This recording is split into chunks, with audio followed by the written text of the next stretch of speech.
I don't have kids and I have no experience with babies or motherhood or children. I'm 18 and beyond being around them in group settings where at least one of the parents and a ton of other people are around. That's it. My brother's wife had a baby 17 days ago. I didn't go visit them yet, but my brother and sister-in-law sent me some pictures.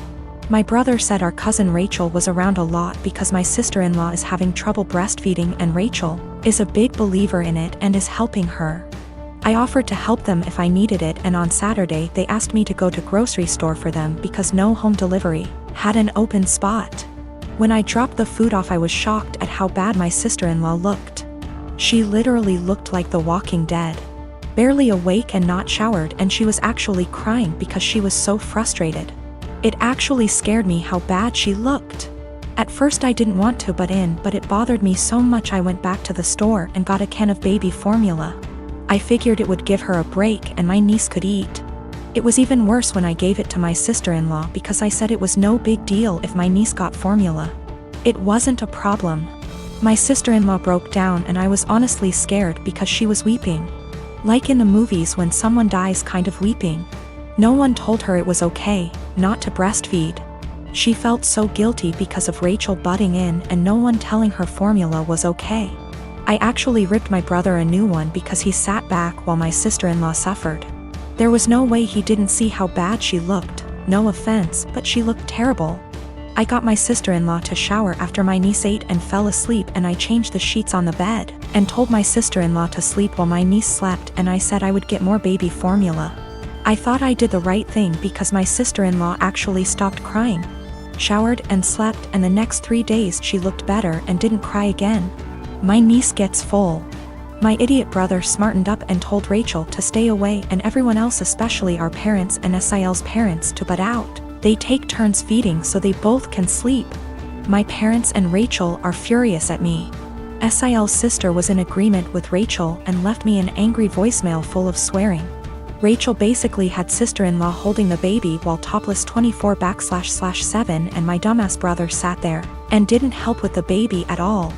Rachel breastfed all her kids until they could walk and talk and never had problems, but my sister-in-law obviously did. My dad said I overstepped and should not have butted in. I was scared shitless after seeing sister-in-law on Saturday. Since I'm not a mother or baby expert, I have no idea what it is like with a newborn. I'm second-guessing now after feeling like I did the right thing because everyone is angry with me. I have been with my partner for 7 years. We initially met online, and after meeting in person a few times and realizing our affection for one another, we found it promising to move in together. I moved from California to Pennsylvania to be with him throughout graduate school. All was seemingly well during this time. I have never really had any reason to not trust him. I encouraged him to, very much so, to try his best to make friends, or to explore hobbies on his own outside of the various ones we share, because I have my own passions. And I found we connected most when we met in the middle through conversations about these passions, through the act of explaining or showcasing what we've taken in or learned. Throughout these 7 years, he has struggled with very low self-esteem, and though I don't necessarily think of myself as the pillar of self-love, the depth of mine doesn't reach the low perception of his self-value. Because of this, he has seen and stopped seeing both a counselor and a therapist, and has been on medication to help for the last 6 months. Things were seemingly well between us, and continued to be pretty fluid. We continued to share things, and take long walks, and were pretty open-ended about where we stood in the relationship. If one was feeling a bit of an ebb, the other would pick up more of a share, and vice versa. However, things took a bit of a dip about 2 days ago when I felt the ebb and asked him about it. Initially, he said there was really nothing wrong. And perhaps I was just feeling this way because with our schedules we haven't been able to see one another for long periods of time like we are used to, which is true. But the feeling continued to irk me, and when I asked about it a second time, he confessed to me. He had begun talking to another girl from another country via Instagram direct messages. And though things between she and him never crossed the boundaries of platonic friendship, he really loved the initial rush of someone asking him questions about his favorite movie, his favorite album, his favorite book. All things he and I already know very well about one another. I asked if he'd sent any selfies or anything risque, and he said no, though I can't confirm, because he deleted the messages. A good deal of me believes him, because of how open he was about the initial conversations to begin with. We slept apart, and I just felt really confused the entire night, because I couldn't really resonate with wanting that sort of attention from someone else. If anything, his yearning for that type of attention sort of hurt. It felt like I wasn't doing enough, or giving enough. The next morning, though I don't have an Instagram, and am not on the app, I went to check his using the desktop version, and found that posts where he once called me the love of his life, or a specific post with a gift I gave him that once said, "Greatest gift from the greatest girl," were still on his profile, but the words, girlfriend, or love of my life, were completed erased. With this realization, my confusion and hurt turned to very real heartache. I called him and asked if he had deleted these words from the specific posts, and with shame, he said yes, he did. When I asked why, he said it was because he just didn't want the attention from the girl asking him about himself to be disrupted if she found out he was in a long-term relationship. I guess this is where I asked the obvious and questioned why someone who is just asking about your favorite books, movies, etc., would be driven away by the fact that you have a girlfriend. And he said he didn't know why he did it, and that it was a massive mistake. At the risk of seeming toxic, and I will take full accountability for seeming so or being so, I asked him to please deactivate his Instagram for the time being while we sort through this, his Twitter as well. He did, and though I was feeling a bit of relief about that, I couldn't help but feel a bit saddened that he didn't choose to do that on his own for the benefit of our relationship. He had to wait for me to ask. Which again, just made me feel like such a toxic and controlling partner. Two things I always strive to be so far from. When he got home from work, we discussed everything at massive length, and he continued to swear up and down that these conversations pertained strictly to music, movies, and books, and he didn't have interest in her. Just interest in the initial rush of the attention he was receiving. We read a few articles, and he broke things down to me as his self-esteem has never been lower. Despite his career as a doctor being at a high, and his finances in order, he felt things with his music weren't taking off. And with that came a feeling that he wasn't special, and it was nice for someone to make him feel that way. I felt shame and asked him if I wasn't doing enough or giving enough to him to make him feel that way. He said, I defiantly was. But my love, and attention and affection, became a pillar he could rely on, and got used to, so with new attention came a rush. And he liked that.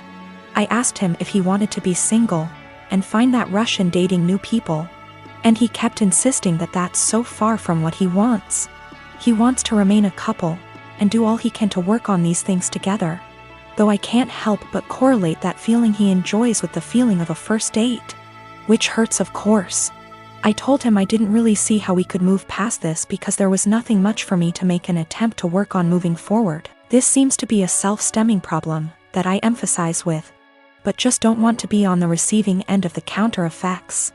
So though it is incredibly uneasy to begin to think of how difficult it'll be to begin again, it is just as difficult to think about how difficult it would be to stay and try to rebuild back up an issue that I feel like just a bystander. When it comes to this has all been very painful, and if this comes to an end, I just want it to be as civil and as possible.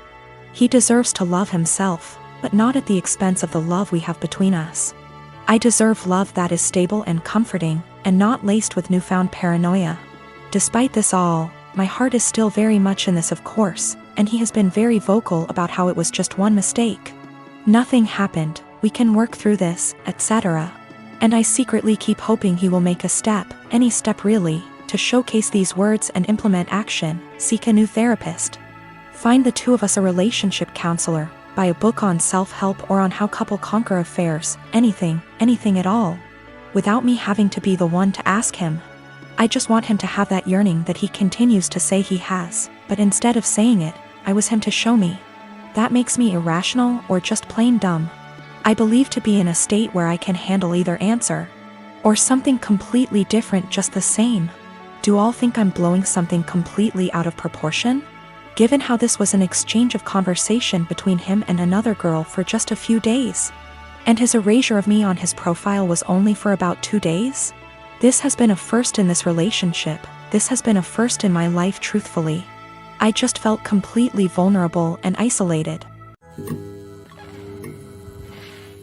My mom left my dad when I was 17, I'm 29 now, and had a new boyfriend literally straight away.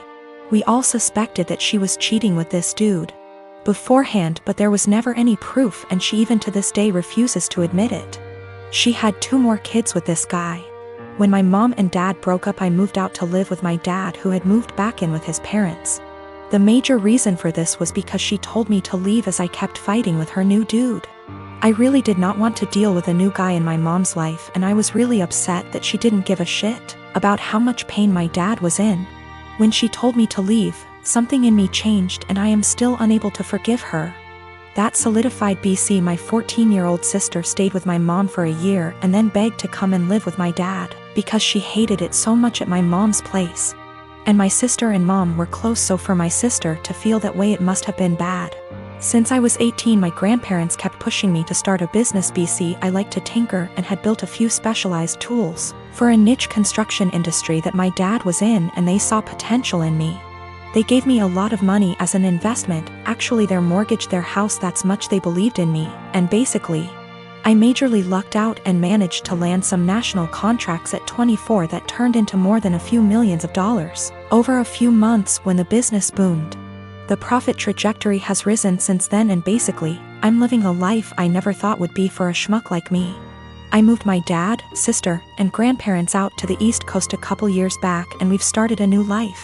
I am surrounded by people who see and saw the best in me, and I'm grateful so much. BC. I was seriously messed up after my mom blew our family apart. For the last couple years or so, my mom has been on my case to reunite with her. She is getting increasingly more insistent that I go visit her and her boyfriend and kids, and keeps trying to guilt trip me because my sister has a much more privileged life now and my younger 2 half-siblings don't. She keeps telling me that even if I don't forgive her, I should look out for the kids as they're innocent in all this. She made her bed and she can lay in it, but the guilt eats me alive sometimes. I just can't forgive her though. I manage a team of employees in a very specialized industry. The employees are hired on 2-year contracts that are mostly automatically renewed. Salaries are fixed for the duration of the contract, but raises are negotiated at time of renewal. There are no non-competes. I have one employee, Sarah, who requested a meeting with me last week to discuss a possible raise. I informed her that it is a little early as her contract won't expire until Jan, and I would be happy to discuss it in November. She told me she would like to discuss it now as her current salary does not reflect the amount of work she is doing. So I set up a meeting with her on Friday and told her I will hear her out. To her credit, she gave well thought out presentation listing the average salary in her field, the extra responsibilities she had to take on, and the extra revenue she was able to generate, etc. In the end, she asked for a 19% raise to stay on. This was a substantial jump, but I thought she made some good points, and, with inflation being what it is, I can sell it to the managing partner that we are locking down a good employee for 2 more years. After the presentation, I told her I will just approve the raise and talk to the managing partner about starting her new contract early. Since the only things we are changing are the salary numbers, we can have the new contract ready for her to sign by Tuesday. She seemed very surprised that I did not try to negotiate and looked a little shell-shocked that the meeting was over so quickly. So anyways, I spent the entire weekend selling the raise to the partners and harassing legal to get the documents ready. However, when I gave her the documents to sign this morning, she asked for another meeting to discuss salary. She informed me that after doing more research over the weekend, her pay is still not reflective of all the work she is doing. At this point, I got pretty annoyed and told her that we can discuss in 2 years. I thought that was the end of it, but after lunch she came to my office with 3 offers letters she received from our competitors. One in our city with a salary that is 2 to 3% higher, and 2 from other states that are 8 to 9% higher. She asks for the new salary to at least match the competitor in our city to stay. At this point, I got very frustrated and told her that she is now free to work for our competitor, because her contract with us will not be renewed.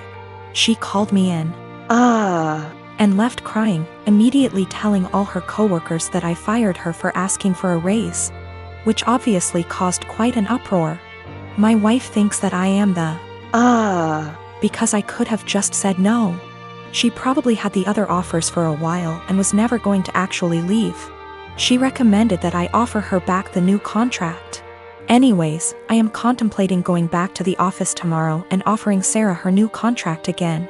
But I just felt like the relationship between us is ruined after this whole situation. Her currently contract is negotiated 2 years ago, which is why there is a discrepancy in pay with the current offers. There are also a lot of reasons for differences in salary even within the same city. Perhaps less PTO, maybe more responsibilities, maybe they lock them in the contract for 3 years instead of 2. Which is happening more and more now. Maybe they have a non-compete, or maybe they are better. I can't say. Her contract expires Jan, so she has plenty of time left at the company if she wants to finish out. Sarah is WFH today, so I sent her an email apologizing for overreacting yesterday, and informing her that she is an important member of our team and that I worked really hard to get her the raise she initially requested. The new offer still stands provided she return the signed contract to me today before 5 p.m. I would be happy to execute it immediately and get her sorted out before the next payment period. She emailed back also apologizing for her reaction yesterday and said that she enjoyed working here and feels like she really has an opportunity to grow. But she then ended the email asking if I would still be willing to reconsider upping the offer to match her other offer. At this point, I just can't even anymore. I basically ignored her email, and at 5:01 p.m. with no signed contract from her, I sent an email to the managing partner I was talking to all weekend. Hope this email finds you well. I am writing to inform you that Sarah has elected to decline the new contract as it is written. She has informed me that she received an offer from our competitor with a salary of XXX. I have attached a scanned document of the offer letter with this email for your convenience. She has requested that we match that salary to retain her services as our current offer is insufficient. As of right now, her contract expires January 22nd. Please advise on the next steps.